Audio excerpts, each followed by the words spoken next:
podcast, The Public Consequences of Private Justice. Jury trials appears twice, but then we heard that the Supreme Court loves arbitration, but arbitration I don't think is in the Constitution, right? Correct. So how is it so why would the Supreme Court love arbitration over a constitutional right for a jury trial? Can you help us understand that and why if there's a problem with that? And first, specifically, the arbitrations that keep me awake at night are not arbitrations involving one sophisticated corporation having, before a dispute or even after a dispute, having agreed to arbitrate with another sophisticated corporation. The ones that are grossly unfair, in my view, and in the view of many, are the arbitrations involving a sophisticated corporation and an individual. By some estimates, 60% of non-union private sector employees are now subject to mandatory employment arbitration. So 6 out of 10 non-union employees now have to arbitrate their employment disputes as a condition of their employment. Now it seems, cynics would say, you walk by a table with an arbitration agreement on it, you click yes, and now you've agreed to arbitrate. So what could be the harm with that? I call them forced arbitrations. They do not result from any meaningful bargaining. The fiction, you said, well, why would these be allowed? The fiction is that there's a freedom to contract and that we've had two parties come together and freely and openly and with the equal bargaining power agree to arbitrate their dispute. That's baloney when it comes to an individual versus a corporation 99% of the time. And then we have something called the Federal Arbitration Act, affectionately and not so affectionately known as the FAA. And that has been interpreted by our United States Supreme Court and other lower federal and state courts to basically say we have a policy now that encourages arbitration over almost anything else. If there's any doubt about whether a particular dispute should be arbitrated, we're going to default to arbitration. If we need to determine whether a dispute is covered by the arbitration agreement, we're not going to allow a court to do that. We're going to let an arbitrator do that. And it turns out that consumers who are forced to arbitrate against corporations literally have a better chance of being struck by lightning than winning any monetary award in a forced arbitration. More people climb Mount Everest and more people have a better success rate doing it than people who win consumer arbitration cases against a corporation. There's a reason why the corporations have adopted these. There's a reason why they favor them. There's a reason why they have proliferated, primarily beginning in the 1990s, because the arbitrators are friendly to the corporations. The arbitrator will see me, the individual, once, but he will see or she will see the corporation who's arbitrating against me again and again and again. And if I, as the arbitrator, find against that corporation too often, or some would say at all, ever, then I can be taken off lists. I can be penalized monetarily and otherwise. And so I'm economically incentivized. Plus, I'm not diverse. There's no jury of your peers. Most of these arbitrators are white males, not all of them, but most of them are. So if you're a woman arbitrating against a corporation or you're diverse, statistically speaking, the odds are you are not going to get a jury of your peers. You're going to get one arbitrator, probably white male, but not always, paid for again and again and again by the corporation you're arbitrating against. And you're there only once. And as Kathy said, no right of appeal, you're done. And you lose. By some statistics, and they're hard to come by, just over 4% of consumers, that's it, won any monetary award of any kind in a forced arbitration. So we need to be very, very careful. There was an act passed in 2021 that President Biden signed, Ending Forced Arbitration of Sexual Assault and Sexual Harassment Act of 2021. And until and unless citizens stand up and say, too much arbitration, it's unfair, and we want our elected representatives to pass more acts like this act from 2021, arbitration's here to stay, folks. So, see, Greg, I think that's the real problem, because part of the issue is there's a whole bunch of law that gets made in consumer arbitrations where corporations, part of the function of the tort system, part of the function of Title VII is to force corporations to absorb liability when they injure someone, so they change their behavior, so they don't injure more people, right? But if I know that I will never be held accountable if I harass my female employees because they're all compelled to go into arbitration and I will never pay any damages for that, then why would I stop harassing them? It's not a crime. Let me law. ask you this, Kathy, because it seems to me like it might be even more insidious than that. So Quentin's told us that consumers hardly ever win. They climb Mount Everest more or get struck by lightning more. But to the points that we were talking about earlier with Quentin about what are the benefits of the jury trial, it's not only that you have this record that you can rely on in the future to sort of see how things were decided in the past, kind of the common law idea, but you also have this open public forum. Correct. And am I wrong? In an arbitration, even if I lose, is at least the information made public about why I lost and what the facts were and what the decision is, or is that all kept private as well? It's all private. So, for example, a person that is participating in arbitration can talk about it sometimes, depending on the scope of the confidentiality agreement they've signed. So, for example, I'll give you a present day example of something that's happening right now. A reporter named Karen Atiyah worked for the Washington Post, and her colleague, Jamal Khashoggi, was murdered, at least all reports indicate, at the behest of the Saudi government while he went into the Saudi embassy to try to get a visa. She wrote a story about that, and the Washington Post concluded that it was not considered with their standards, and they fired her. And she said she was fired wrongly. Well, that's being arbitrated because she signed a pre-dispute employment arbitration agreement. And so her wrongful termination case against the Washington Post is being arbitrated right now. And so she before she went into the arbitration, she put something on Facebook Live about, I'm going into my arbitration and I hope I get justice here, and nothing since, because she can't talk about it, right? Matter of great public concern, a reporter terminated by one of the nation's prominent newspapers over a matter of public concern, the actions of the Saudi government towards somebody who was a U.S. resident. And it's all happening in a closed proceeding where nobody knows what's happening. Well, I'm thinking about this in the context of what you just said earlier, Kathy, of product cases, right? Part of how, the reason most consumers have safe cars, safe vehicles, safe homes, safe products generally is because somebody has stood up when they've been injured and said, this is wrong. I'm going to go to court. I'm going to hold these people accountable. And then at some point, the corporation, hopefully, decided they were going to change their behavior and put in seatbelts, put in airbags, what have you. It seems to me that from what I've heard from you and Quentin, that even if you were lucky, if let's say you've been injured by a product and you're forced into arbitration, you didn't even know. It sounds like you can get into arbitration without even knowing it, really just kind of by virtue of buying it. Sometimes you've somehow assented to forced arbitration. Right. So let's just assume for the sake of argument, you get into forced arbitration and you win. Let's the strike by lightning one. You win. There's still no record of the dangerousness of that product if there's confidentiality, which if there's an arbitration agreement, there's also going to be a confidentiality agreement that you're also bound by. And so nobody else knows about how dangerous that product is. So maybe you are one in the billion that actually got a good result from arbitration, but you still haven't provided any kind of public good, which is, I think, part of the point of having public courts with public results.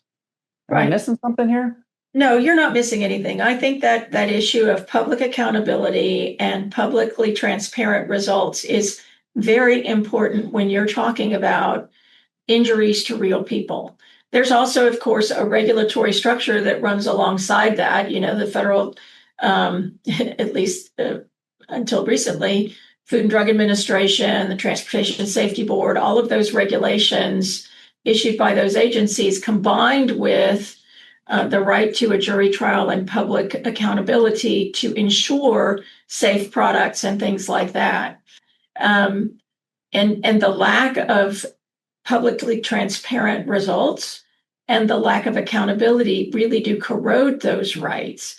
I will say that there is an argument that in some cases, private adjudication is preferable, right? So if you had a fair selection process, if the arbitrators were not repeat players for companies as distinct from appointed independently to handle cases, one could imagine that an employee, for example, might want her individual harassment claim to not be decided in a public courtroom where she had to talk publicly about something that was painful. Or an African American might not want to have to sit in a courtroom and say to God and everybody, this happened to me. So there are arguments that arbitration, if it's done properly and fairly, could be beneficial. It's just the process has been, as it pertains to consumer arbitrations in particular, been captured by the corporations that are going to be held accountable. And when you have that kind of capture, the quality of adjudication and the fairness of it really declines. Yeah.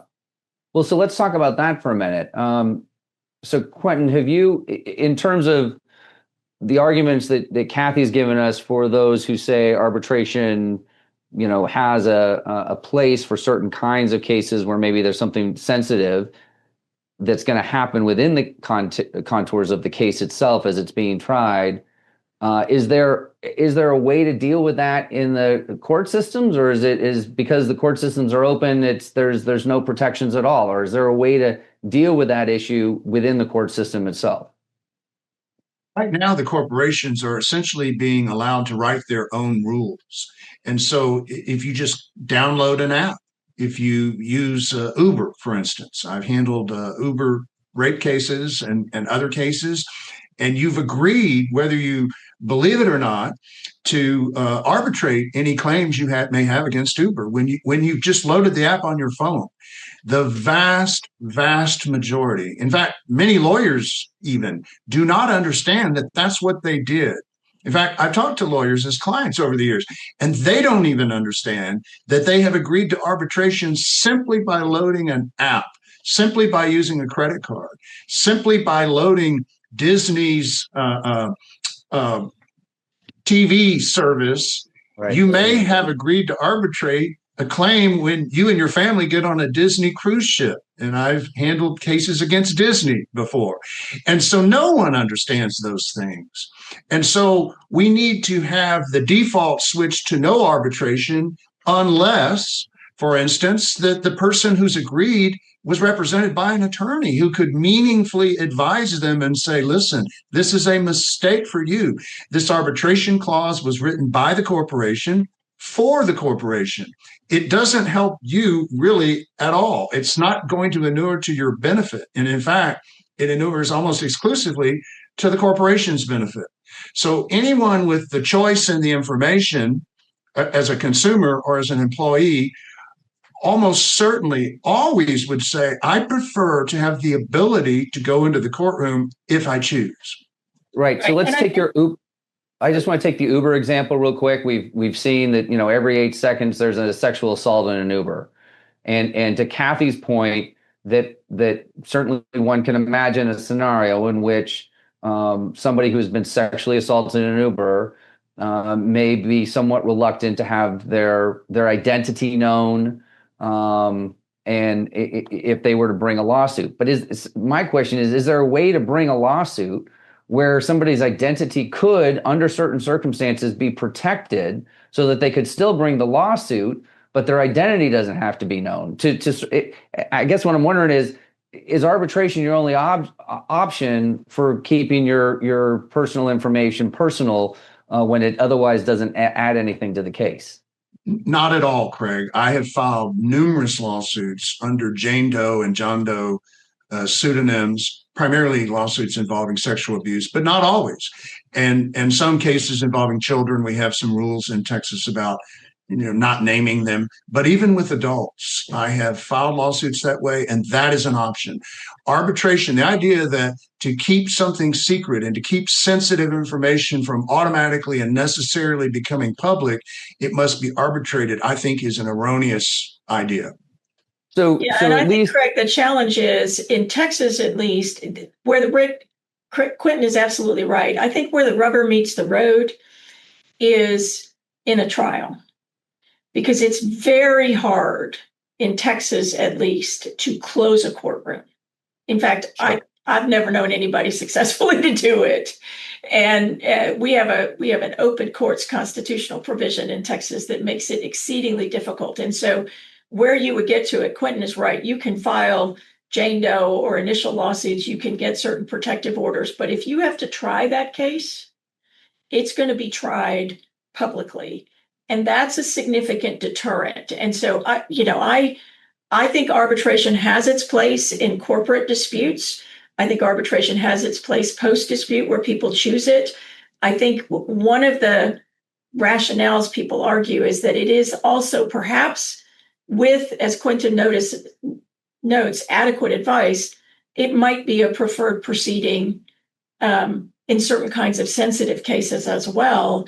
The difficulty is that's not what's happening. People are dragged into arbitration by form contracts that they never would have thought would require that.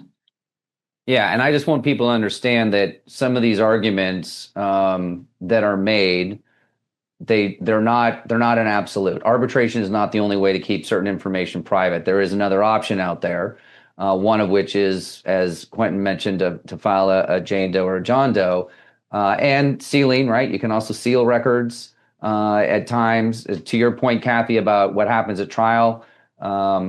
I think Texas is probably one of the most open states. There are other states where there are some protections that can be afforded to parties when they're testifying about sensitive information. But to the point I think you made earlier, Kathy, the problem it's not picking between these two. It's picking between these two before a dispute has ever come up. So if somebody feels like they want their information to be more confidential than might be available in a courtroom, certainly picking arbitration once a dispute has arose eliminates some of the concerns, at least. Certainly the balance, I'm not sure if we spend enough time on the balance of power issue, right? Like in courtrooms, at least the theory is that the powerful corporation Uber, which is a multi-billion-dollar company that has billions in reserve and insurance because it has its own insurance company, right? Like, I mean, they are so incredibly powerful against John Q. Public, who is working two jobs to just make rent. That can happen in a courtroom, but in arbitration that feels really different, right? Particularly in a forced arbitration. Right. Does that change, do we think, if John Q. Public chose that after the dispute arose? I think part of it changes, Craig, but I think part of it does not. And the part that does not is the part that I think is really corrosive of the rule of law, because public trials, public accountability, repeatability, and meaningful accountability, that is through appeal and correction on appeal, are all largely absent in arbitration. And so, part of what public jury trials do, and public trials do generally, is they repeat in public the application of the rule of law to powerful companies and powerful institutions. That's what they do. Yeah. And in an arbitration, that public repetition doesn't happen. And because of that, then the deterrent effect and the behavior changing effect of that public repetition falls away. And that's the concern about arbitration in the context of employment matters or small consumer matters, where, I heard somebody once say, it's just 1 or 2 cents. Well, 1 or 2 cents times 100 million people is a lot of money, right? Yeah. And that's the issue. Well, Sorry, I wanted to ask, so Quentin, I'm thinking back to what you were talking about this, it's freedom to contract is the theory behind this. So why don't I just tell Uber, look, I'm not agreeing to arbitration. I'll use your service, but I'm just not agreeing to arbitration. Doesn't that solve the problem? It doesn't, because Uber has done what many corporations do. They're not unique in doing this. They came in with a low price product. They drove in many cities, most cities, taxi cabs out of business. And so I don't have a meaningful choice. I personally tried to exercise that choice for a very long time before I reluctantly loaded the Uber app on my phone, because I had been involved in litigation with them on behalf of young ladies. And so there is no meaningful choice. If I want to watch the Disney Channel, or I want to load a certain app, in theory, I can go find another corporation that will give me the same product without the arbitration in it. But they all have arbitration in them because they've been allowed to do that. And so I can't just switch. I can't just start using Lyft and solve my problem. Lyft has pretty much the same. Lyft does a lot of Me Too things when it comes to arbitration, pricing, and everything else. When it comes to Uber, Uber has a market share that is massive. It's well over half of the transportation network company, and I don't remember exactly what it is. And Lyft is a much smaller one, but when you add the two of them together, it's well over 75%. And so, no, there aren't meaningful choices. There aren't meaningful substitutions that can be made. This is where the government has a role, whether you're a Democrat or a Republican, whether you're a small government aficionado or a large government aficionado. This is a classic case where it's sort of borderline monopoly behavior here, where a corporation and a series of corporations come in and they say, take it or leave it. And we're not marking through this arbitration clause. We're not going to let you mark through it and then sign up with the app. You either are all in or all out. And we need legislative, statutory brakes on this, or it will never, ever get fixed. And so there's no way for me to just say, hey, Uber, Lyft, I want to use your app. I'm just not going to agree to the arbitration part. I would invite any listener to this podcast to attempt that with any corporation of any size. Maybe when you're working with a mom and pop home contractor and you're sitting down at your kitchen table, you may be able to mark through some of the contractual provisions, including but not limited to arbitration. But try that exercise with American Express or Uber or Lyft or any large corporation, and you will crash on the rocks invariably and inevitably. So I'm walking or taking the bus. Yeah. Not walking far in the Houston heat, Craig. I could probably use the exercise, although, yeah, Houston heat, I'm probably toast. All right. Well, let's. So I think we have a good handle now on the difference between arbitration versus trials. Although there's one other area that I'd like to talk about that I think maybe doesn't get as much airtime as some of the others that we've already talked about. If we go back to our founders, and again, our founders didn't have everything right, but they had some good reasoning behind this whole jury trial thing. And it seems to me that when I look historically at why they wanted this, it wasn't only to create some buffer between the powerful, that is the king or a president or people who would appoint judges who then might be in the pocket of somebody, but instead have sort of neutral people from the community who might decide a matter, right? That's certainly seemed like one of the goals. But another goal that I think maybe doesn't get as much press, and maybe because maybe there's more debate on this one, but it seems to me that part of it was forcing people into democracy. Yes. That you're part of your civic duty. We don't, we've asked people to go to war. That doesn't happen all that often, thankfully, right? We don't make them vote. We really just ask them to pay taxes and show up for jury duty. And it's one way to try to force people more into their own democracy to sort of see the power that they have. So I'm wondering if the two of you can kind of talk about that, what your own experience has been in jury trials and talking to jurors about their attitude towards it once they get to the end. Tune in next week for part 3 of our podcast, The Public Consequences of Private Justice.